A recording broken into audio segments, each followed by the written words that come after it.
I have your book here, Die Minneburg, which you've translated as The Castle of Love. Now, I have a couple questions about that.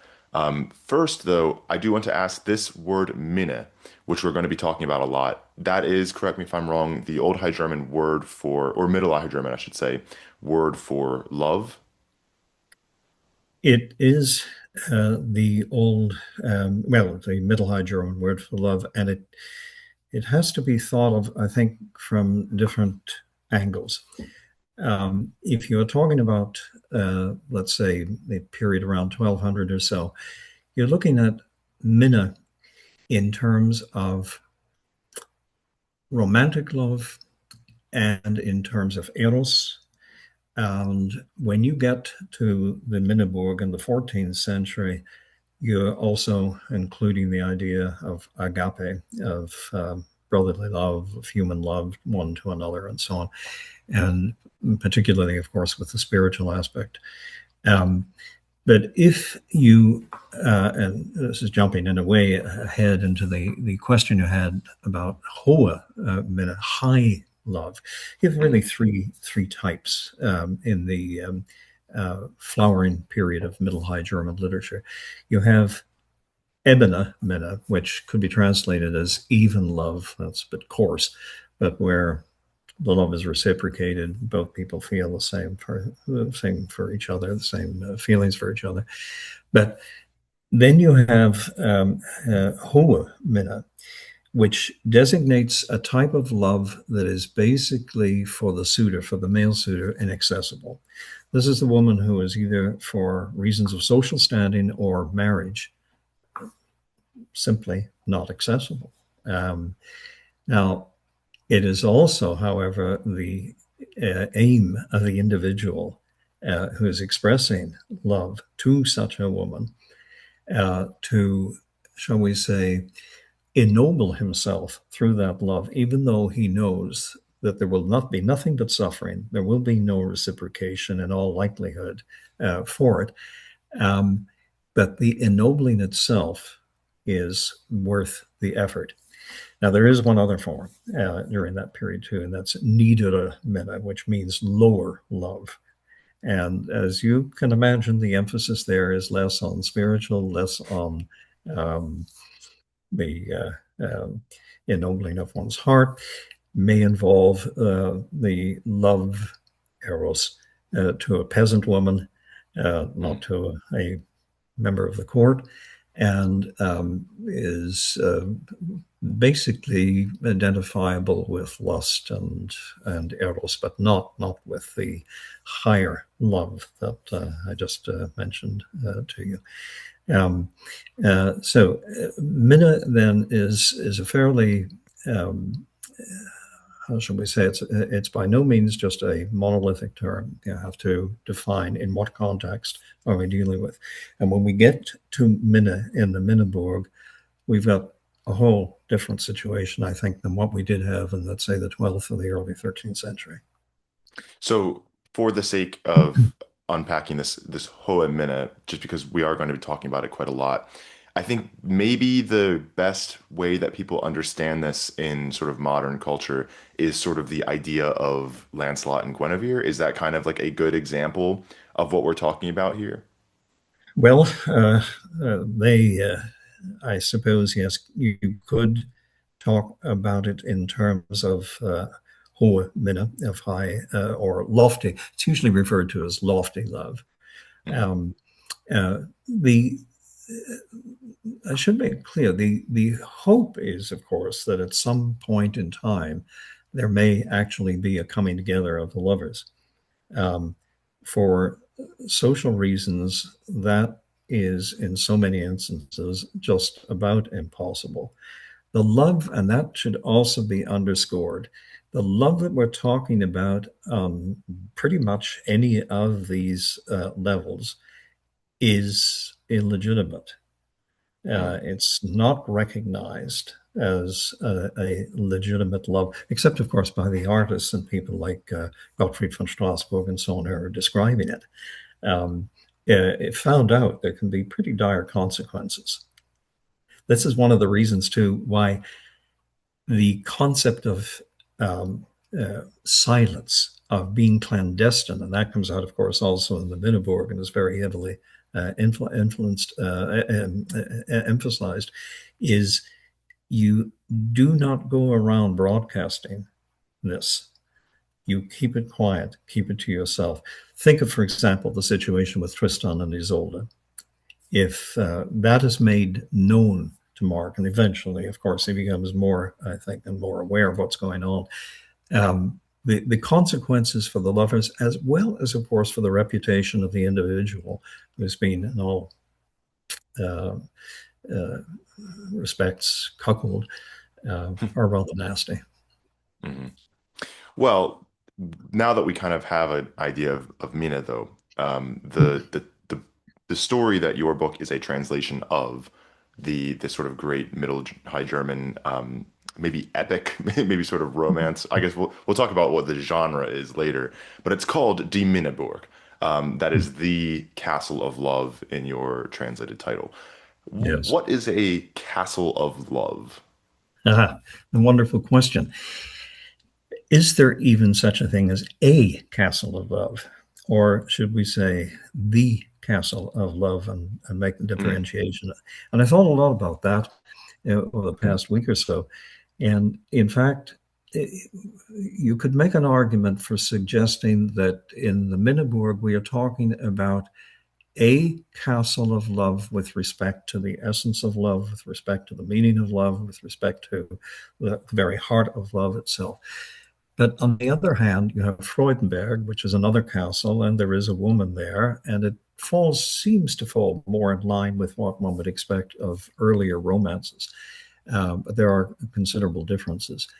And then on top of all of that, that Graham, you have Desire and Cupid walking through the landscape, and Cupid making the remark that, oh, well, all I see around me are castles that are guarded by these dogs and lions and such. And when it comes right down to it, the whole country seems to have only castles that have that configuration. Well, I would say that it would be better to leave perhaps the indefinite article out and say the castle of love in the Minneburg is most certainly, I think, the Minneburg itself, the very first castle that one meets. But it has very little to do with the usual constellation that one thinks of a castle and a court and all the rest of it. When you think of, excuse me, the literature of the 12th or the 13th century. Um, the second one, the Freudenberg, as I said, comes a bit closer to that too, but the allegorical aspects of it do separate it as well from what you would normally expect.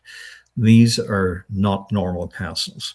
And we have to keep in mind too that in really both instances, they are not in the usual courtly world at all. They are in a very different type of world. right. Very. So the word castle, to describe them, clearly it is a structure, right? Yes. But you mentioned in your introduction, it's not a castle for war. Is it sort of like just one of the sort of decorative castles that we see nowadays, or like is it just sort of a place where these things have to happen because they need like a location? When the narrator first approaches it, the Minneburg now, in the first chapter, it clearly has from the outside all of the uh, trappings of what you might consider a normal castle. It's as he becomes more intimately aware of what's going on and so on that all of that seems to disappear. But you do have a moat. You do have, of course, Mhm. in a allegorical way, so-called guards near it, and so on, the various animals. Um, but once he crosses the drawbridge, once he gets inside during that storm, he encounters, as you have noticed perhaps one person, the Chamberlain, and everything else is very, very hazy from a normal point of view. You have the glass mirrors, you have the hard diamond like lady, you have the man, and so on and so forth that he sees. You don't have retainers, you don't have soldiers, you don't have any of the usual trappings of a castle at all. So it takes on a dimension that I don't think you will find, except perhaps to some degree in excuse me, in with Chastel Marvet and Parzival. It takes on a completely different aura, and moves you away. You don't really think for a moment whenever you're dealing with the narrator's first impressions of that castle. You don't think for a moment in terms of catapults and Mhm. attacking armies and so on and so forth, or the idea of a siege, even though Mhm. they were there, because it's already moved to a very, very different level. Mhm. Now, with Now, Freud, if that's different. yeah, that is another thing which we'll talk about in a bit. In terms of categorizing the work, you mentioned a word Minne in the introduction, which Mhm. I assume means sort of like a discussion of love, as sort of perhaps the category that we can put the work in. Is that correct? You put your finger on a key question in the research regarding this whole business of Minne. Um, and concentrating on the Rede is important too, as opposed, let's say, or in contrast to Lied, which is song, something that is Mhm. sung. The Rede is something that is spoken, um, or could be read. But getting into that area of what are the Minne all about? Let me just back up and say a few things about Minne. Um, First of all, they are incredibly prolific. Uh, those works that are categorized nowadays as Minne number over 600, Mhm.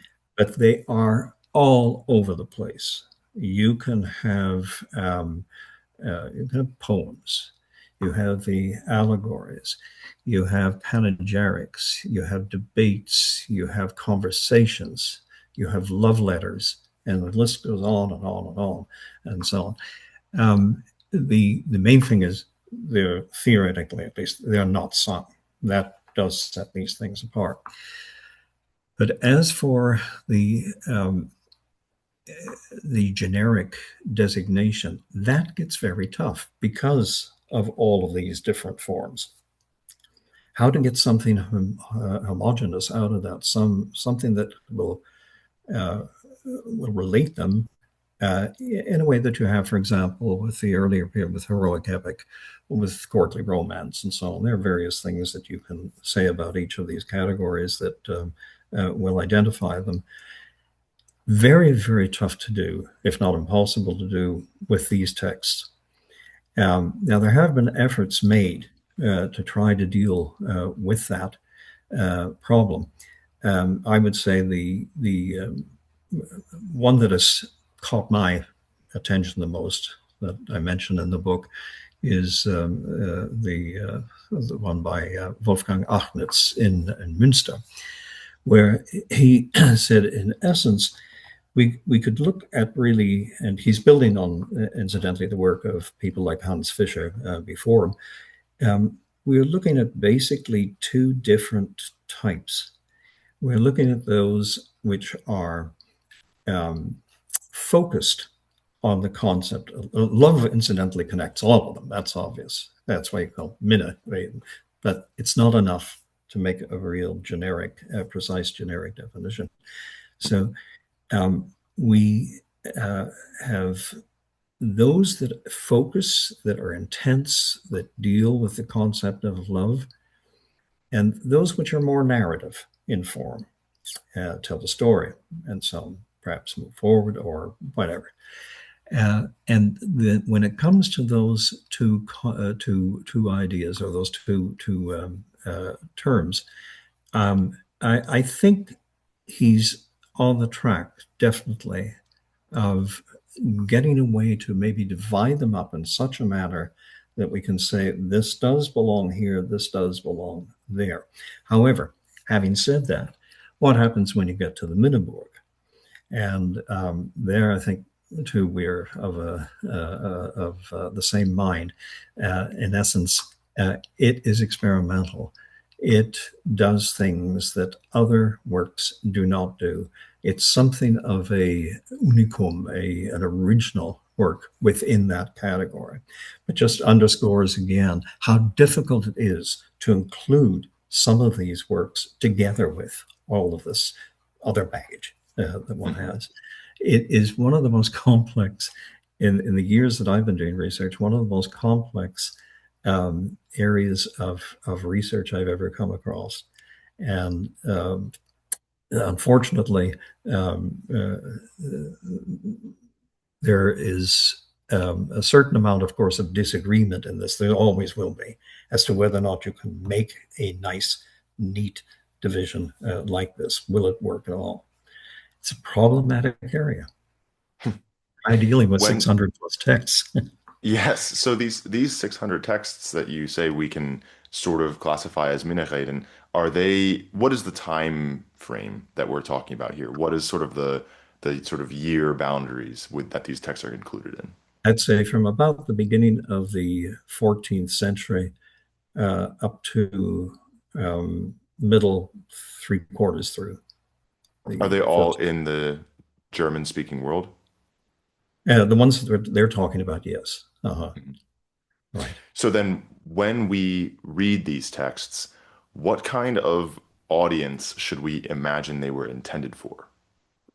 I would say it's it's not going to confine itself, let's say, to the courts of the 14th century. Mhm. But by then, very possibly, now this, I have to admit, this is speculation. To some degree, may involve educated townspeople. Um, and since we do not even know who the author is of the Minneburg, but we have a pretty good idea that he was familiar with courts. He was familiar, however, not just with that. That's where the delight of the work comes in. In fact, that he had such a broad range of knowledge. You think that he must have sat down with that 14th century, what is it, Speculum Maius, the Greater Mirror, and so on, and Mhm. read the entire compendium of knowledge that was known to people back then. And one of the great delights of that book, which should make it appeal to a lot of people outside German medieval literature, is just the extent to which he knew things in other areas. But I would say um, for the audience, certainly, of course, people of the nobility who were at the courts of the time, but very possibly also individuals within educated individuals within the towns. The reason I ask is because one of the more, I think, pressing questions for me is what can we learn from texts like Die Minneburg about sort of courtly romance of that time? Like, do you think that there actually were multiple Hoemina like relationships, multiple men in real life going around Hmm. actually pining after women in this way, or do you think it's sort of more of like an artistic fiction? Well, um, I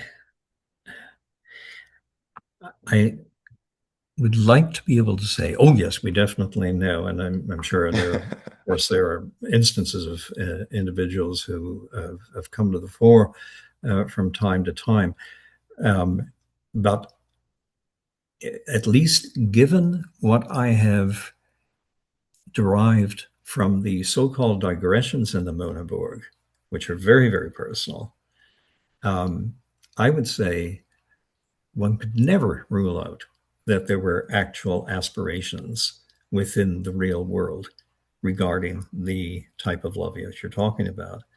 Um, it's just that even in the 13th century, not just in the 12th or the 11th, excuse me, the 12th or the 13th, in the 14th century too, the ramifications of being found out could be, as I mentioned before, nasty. So it had to be kept clandestine. So people theoretically are not going around trumpeting it. Um, but I think it would be very, very, um, uh, very daring to suggest that they did not exist. I think they probably did.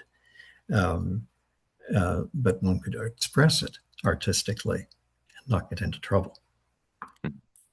The fear of being found out, I think, does come up later, especially with these sort of enemies of love that we Uh, encounter later on. But I do want to begin talking about the actual story itself. So we are treated in the beginning to what you refer to as a Spaziergang mhm. motif, which I think maybe most readers might be most familiar with in Dante, that begins the sort of Inferno, where he's just kind of walking along and then accidentally Mm. gets caught up in this. Is that kind of exactly the same thing going on here?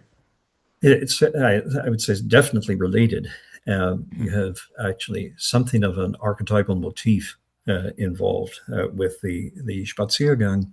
The Spaziergang, which of course means simply a walk, taking a walk. But this isn't, of course, your normal walk through the meadow, walk into the forest, and so on and so forth. This leads somewhere else. And I think what you have in the Spaziergang, in the walk, is similar to what you have whenever people from, and in fact, actually, you have both in the Minneburg, people come to a stretch of water and it transports them over into something else. I think it's the conveyor from the normal world into the other world. And the other world is simply the absence of normality as the person, the narrator in this case, knew it. Things change completely. As you may remember from the beginning of this, he encounters all sorts of very strange things with clouds, water flowing, it seems, up and over them, and so on and so forth, and having no idea where he's being taken to. So, as an unknown individual, he moves along, and it started out with the walk, but the walk, of course, was complemented then by the river trip, which eventually brings him then to the Minneburg and the land of the Minneburg itself. Yeah, I would say it conveys the individual, as I said, from the normal world into the other world.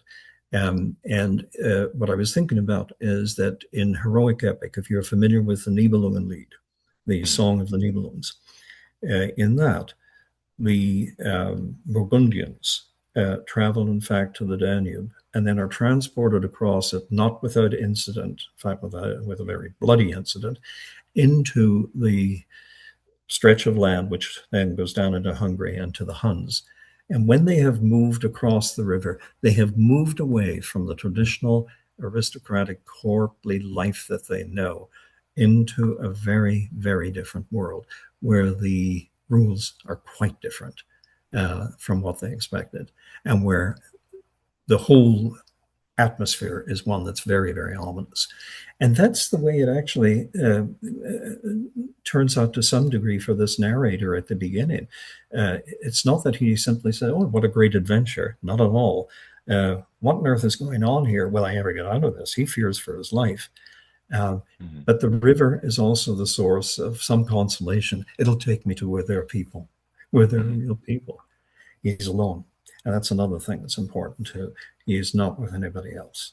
He doesn't come with an army. He doesn't come with a troop. He doesn't come with any companions or friends. He is by himself. Mhm. And that's when he does find the Castle of Love. He meets the Chamberlain, Exactly. and he meets the child. No, he not only meets the child, he is there at the what I have almost in a blasphemous way called Immaculate Conception.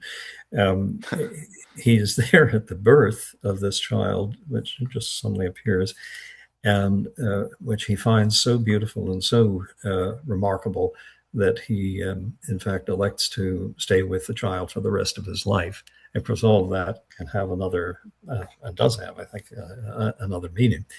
Um, uh, in you get into something too there, which I think is fascinating about this book, because this narrator, who is part of um, the whole process, um, is a part of participant, in fact, up to a certain point, and then the story takes over. He, in essence, is more than just a narrator, isn't he? He is an individual who almost seems to be part of an elect or a select group. Not everybody can get into that castle. That's what those animals in front, too, are all about. Um, Only an elect or a select person can. That castle is the scene not only of the birth of love, it's also a divine place.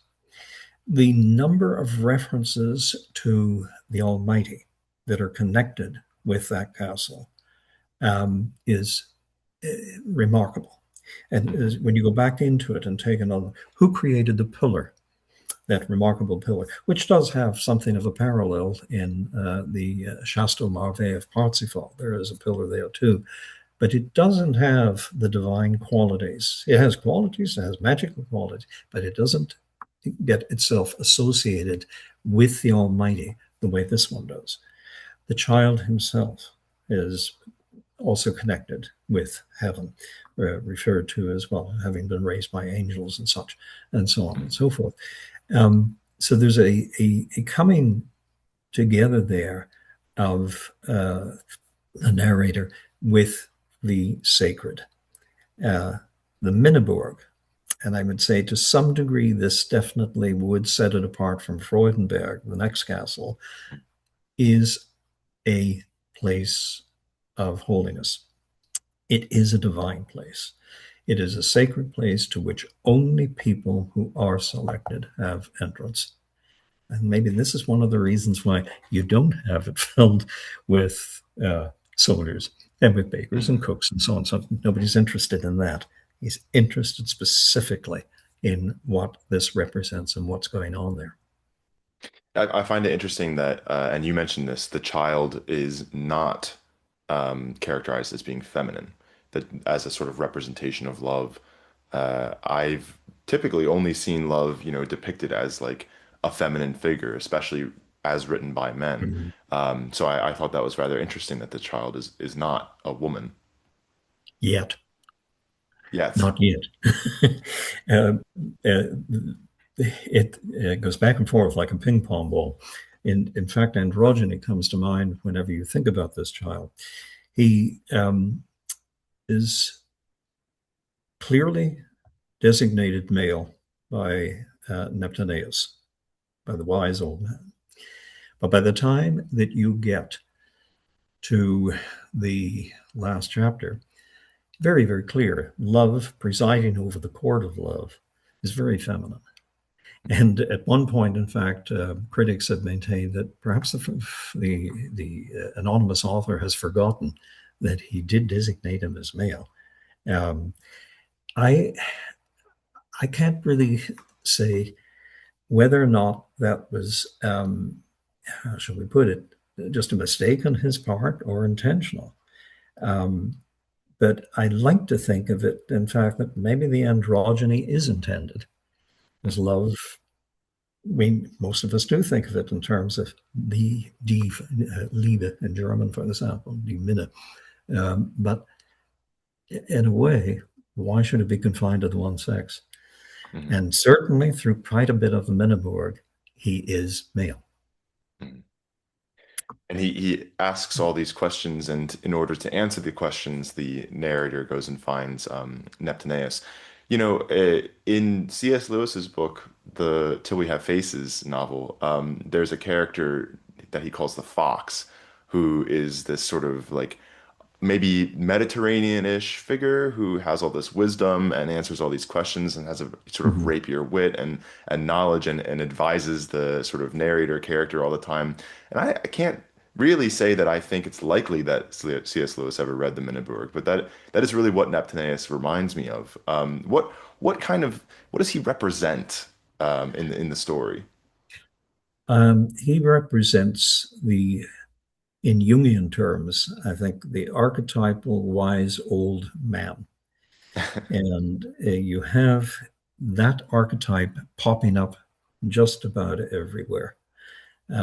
Lord of the Rings, isn't it? I don't know the way my kids or grandkids would do, but isn't there a figure there, Gandalf or something like that? Yes. Yeah, I would say. And then isn't there a Yoda, if I'm not mistaken, in some Star Wars or whatever? But you think of other people, even in biblical terms, Moses could be considered an archetypal figure in this category. Um, Hermits that occasionally occur in other works and such.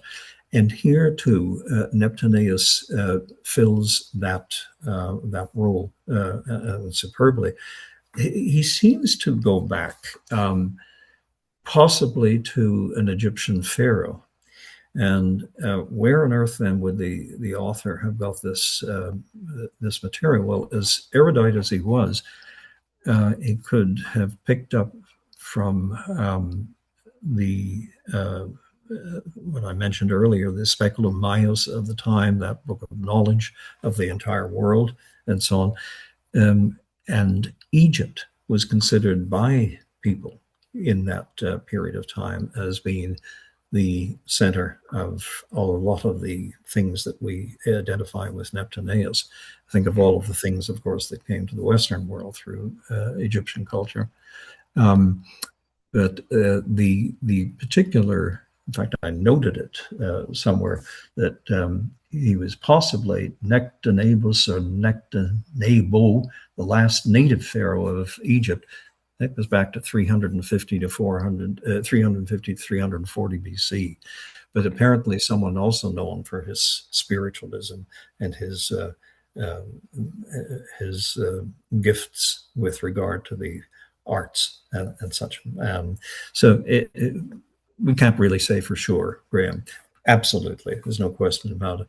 But the name and the given the transmission of culture around that period of time suggests that it could certainly go back to him. Mhm. Well then, Minneburg, not a castle for war. Freudeburg, maybe, is a castle for war, as you've alluded to already. The name then, correct me if I'm wrong, Joy City, as opposed to the city of love, the city Mhm. or the castle of love, the castle of joy. What there's quite a bit of allegories that happen once we get here that are a bit more explicit. What sort of is this place? Well, I think what you have here is in allegorical terms, it is something that goes back into probably into, well, traditionally into classical times with the war, allegorical war between vices and virtues. And the allies that, interestingly enough, love, not maybe all that surprising with regard to desire, but with which love gets together, all of these nasty vices and so on to come along for the battle and so on. Needless to say, attack a castle which has one representative who stands out in particular, and that, of course, is the woman who's never identified, as far as I recall. I don't think there's ever a name attached to her, but she basically stands for virtue. And she has with her all of the virtues that you can imagine, prudence and wisdom and so on and so forth. They're all there to give her a hand. And needless to say, the vices really, the way in which that was interesting too, they're depicted actually in the same way that you would expect an attacking army to go after a castle like that, whether it's with catapults or with various strategies and so on and so forth. How can we bury our tunnel into it, et cetera, et cetera. Mhm. And of course, they're unsuccessful. And finally, I think after about 3 attempts or so, they end up, strangely enough, heading off back towards the Minneburg, where we see then Neptunus again coming into it, but basically dismissing them and in their place providing then Cupid and desire with virtues. The Right. whole thing is set up to show, if you think of it now from the allegorical point of view, the woman is also a representative of love. Um, she is not to be acquired by hostilities, by force, by attacking, but in other ways. And the other ways are the ways of the virtues. And it is then that, in fact, the everything finally comes to a conclusion, a very peaceful conclusion, and who, well, the boy, the young man, and the woman get together. And do they live peacefully ever after? No, of course they don't, because you'd always have the gossipers and the slanderers, and they will come again, also to attack the place. Um, One can't really remove it from the allegorical frame. It's never a real battle, even if it is depicted as such. Probably for the benefit of those who are less interested, perhaps, in the allegory than they are in let's attack that castle and see what happens. Let's go at it with everything we have in the normal way to attack a castle. Well, it won't work. It doesn't work. And that's, I think, one of the key factors in understanding the Minneburg as a whole is that you may have all the trappings of the normal world, but they don't mean anything compared to the deeper sense that the work implies. I found it interesting that in the second battle where you have the assault of the virtues on the castle, there seem to be like virtues on both sides. Yes, Um, yes, yeah, yeah, that's right. They come together, and of course, there was never any doubt about them being associated with the woman of the castle. But once you acquire virtues too, then you can have the amalgamation.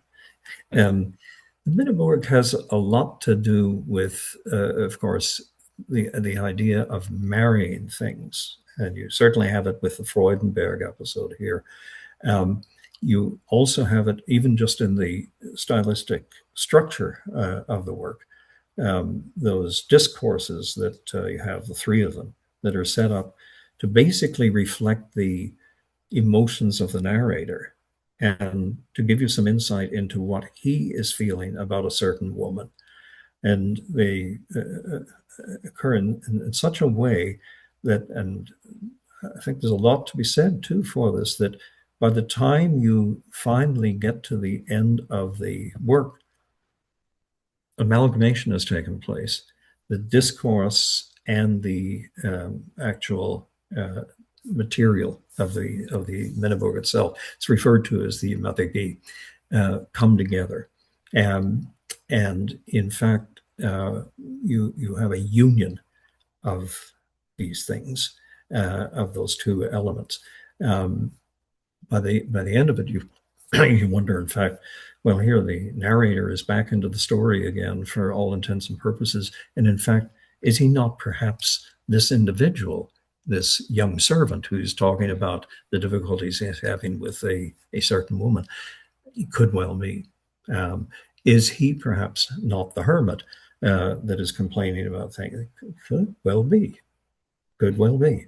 Um, but the whole emphasis, I think, there is essentially on union, on completing the circle, and does it very successfully. the next scene that we get to is the Court of Love, Oh yeah, maybe a good way to talk yes, about it, which I thought was also rather interesting. You have several court cases yeah. where almost like virtuous, sort of like nebulous lawyers present these cases. Could you talk a bit about what's going on here? Well, uh, you have, of course, let's see, wisdom, justice, and loyalty. Lady Mhm. wisdom, lady justice, and lady loyalty, who appear. Each one of them has a servant. Love, which by this time is feminine, that said, look, I thank you so very, very much for the help that you have given me, which they had, of course, at the in the Freudenberg episode. Um, if you happen to have a servant that has had problems with a woman and would like me to help out, I will be glad to do so. I will listen to their cases.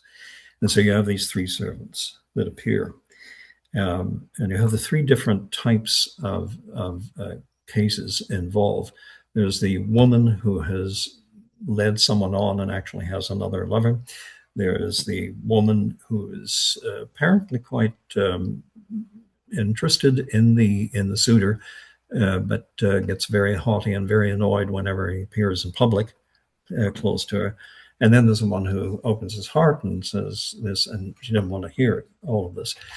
Um, Notice a few things in this regard. It's always the woman that is, of course, at fault. Yeah, I did It's notice. not the man. The women are guilty of, and this is the major thing that unites all of these, and is such an important aspect throughout, because you do have, of course, a child that is born in the Freudenberg too. You Hmm. have Minne born in the Minneburg. You have Wieder Minne or Wieder Minne, reciprocated love, which is born in Freudenberg. You have to have, because it is holy, is the way the Almighty wishes it. You must have love that is genuine, that is real. You must have it reciprocated. Not to do so is a slight against the Almighty. You can't do that. And so that's what you have in all these three cases here, too. And of course, love has to preside over it. And needless to say, I think you almost know from the outset where the decision is going to fall. The woman is at fault. There are various penalties that are suggested, in fact, and drawn out of some of the participants, the Lady Justice, Lady Wisdom, and Lady Loyalty that act as the advocates and so on. Well, should never be looked at again by another man, should not be among women who are decent, and so on and so forth. Um, the point that is being made there, the one major point is true love that is sincere, that is not done for the sake of just one's own personal and selfish interests, must be reciprocated. If it isn't, it must be punished. The person that does not do it must be punished. I do find it interesting that in this work, which espouses a sort of almost unattainable, I think actually really impossible standard for men to follow in their love, that certainly in real life could never have actually. I mean, I think unless you are actually like Christ himself, could never really be perfectly followed. If we consider the sort of imperfection of human beings, especially in the medieval mind. But in the work written by a man who is very clearly interested in this, the men themselves aren't at fault. It would be the women instead. I find that very interesting that, he himself must have been aware of the sort of regular fa failings of men in courtship, and yet decides to Mhm. paint the women as the villains, and at least in this instance. Yeah, I think you're absolutely right. And I think that comes out too at one point, whenever Love herself, in that last chapter, maintains, I know the failings of the world. You men, and there is an accusation at one point, because you men do not do the right thing, you do not say the right thing, or whatever it is, and so on. So, but it's of course rather modest, uh, shall we say, warning compared to the way in which the women are treated. And you're completely correct. I think in much the same way that the ideal love that was expressed by um, some of the authors of an earlier period, could that ever be realized? And the likelihood, no. Here, however, of course, the idea that's deeper is love itself. Uh, is a reciprocated element within the human being. If it is not, then it cannot be real. It Mhm. cannot exist. It cannot go on. But in the real world, trying to achieve any of the things that you see here, I think are pretty difficult, to say the very least. Yeah, I think, I mean, I would imagine you just have to be sinless, which I think is part of the appeal of these fictional characters, is that in a sense they kind of are. But when we try to actually live that, it's not so easy. They are definitely not sinless. That's true. And look at the mistakes that the boy himself, Love himself, of course, makes. Mm, The alignment there with desire, which of course is true to some, that he's reflecting things that do happen in the real world there. Um, the individual who is in love but allows, let's say, lust and uh, sexual desire to become stronger than what they are talking about in mm, allegorical terms, can get into trouble, and he does. mm. You have to go back to the virtues. There's no separating them whatsoever. But realizing it in everyday life, it would remain an ideal. Why is there such little scholarship on Die Minneburg? If you were a graduate student, at least as I was in the 1960s, and you wanted to specialize in medieval literature, um, the 12th and the 13th centuries were very, very well taken care of. Those are the major centuries for works like Tristan, the Nibelungen, and all the others that one mentions on book lists that have to be almost memorized. The earlier period gets some spattering.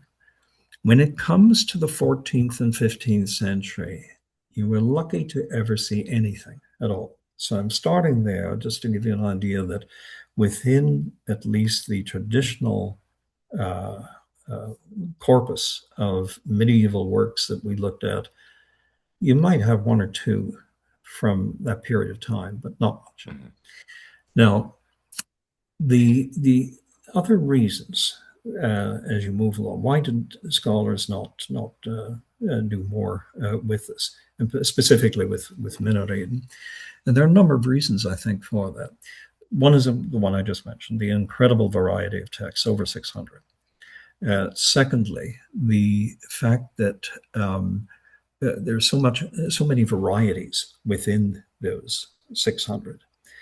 Then, and an extremely important point, how do you do scholarship if you're not someone working with manuscripts without additions? Where are the additions? They just simply weren't there, and they aren't there. Then there's another element too, Graham, I would say that plays a role, and that is the more um, traditional literary historians of the late 19th century, the early 20th century, people like Gervinus in Germany, to some degree Gustav Ehrlichman in the 20th century. When they got to that period and began to not just describe but basically pass judgment on literary works, their opinions were not at all favorable about things such as, for example, works such as the Minneburg. In fact, some of the criticism was pretty stinging, very, very stinging. And I think there's a certain legacy that is left as a result of that people say, yeah, well, it's not really worth the time aesthetically. It just isn't that great. Aesthetics played a large role in it. If you take some of those works from the vast corpus of Minne and compare that to something with the stature of the Nibelungen, Parsifal, Tristan, any of those works that, as I say, really stand out in graduate study, you're pretty hard pressed to make a case that they stand on the same level. Maybe one should look at them from a very different type of perspective as to what they tell us about the thought of the people of the time and so on, the social structure of the period and how did that fit in. But from an aesthetic point of view, they got short shrift. I would Hmm. say those are the major reasons for that. And um, if you if you go through and take a look at the individuals who are now, let's say, at a professorial level teaching medieval literature, uh, as many as may be left, then you'll find that unfortunately areas do get neglected. And Hmm. this has been one that has been consistently neglected.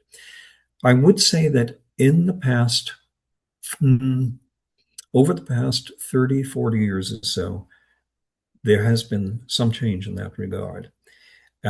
When I was doing a fair amount of research for the introduction of the book, I did notice nothing like this, nothing like a steep upward jump in the number of articles being written about Minne, but it was beginning to move slowly up the ladder. It's going to take time. And it is going to take an awful lot of work, I think, by people who are interested in doing editions, for which they may sometimes not receive the credit that they should get uh, by putting them out on the market. But you have to have those for people to be able to work with them. I think it's kind of ironic that you said that the Minneburg has gotten short shrift, because while it has gotten short shrift, it has not gotten short English writing with your edition. The book. Why did you decide to write a translation for it? Well, funny, you should mention that. Let me show you something. This is, I don't know if it's showing up on your side. This is my Oh copy yes. of the Minneburg. Notice the back cover just fell off, but it's been off. This is the copy that I found years ago, almost 2 decades ago. I found that sitting on my shelf. I picked it up somewhere in a used bookshop or whatever, maybe at a book fair in Germany. And it had just sat there. And I took it down and took a look at it. And I said, my goodness me, this is fairly considerable. It's got 5,488 verses to it. And I got looking at it. I didn't really do very much about it. It sat for a while. And then years later, when I had a sabbatical, I picked it back up again. I started really reading it. I said, this is fascinating. This really needs to be out there. This allegorical, it isn't just simply an allegorical treatise. This is when you use the word epic, if such a thing is possible, an allegorical epic. Right. It's remarkable. And it has something for just about anyone, quite frankly. It has something for certainly the person who is in German medieval literature. There's no question about that. Linguistically and from an interpretive point of view. It has something also for the person who's not familiar with German, if it were in a translation, but who's interested in medieval theology or a medieval uh, philosophy, military tactics, and so on.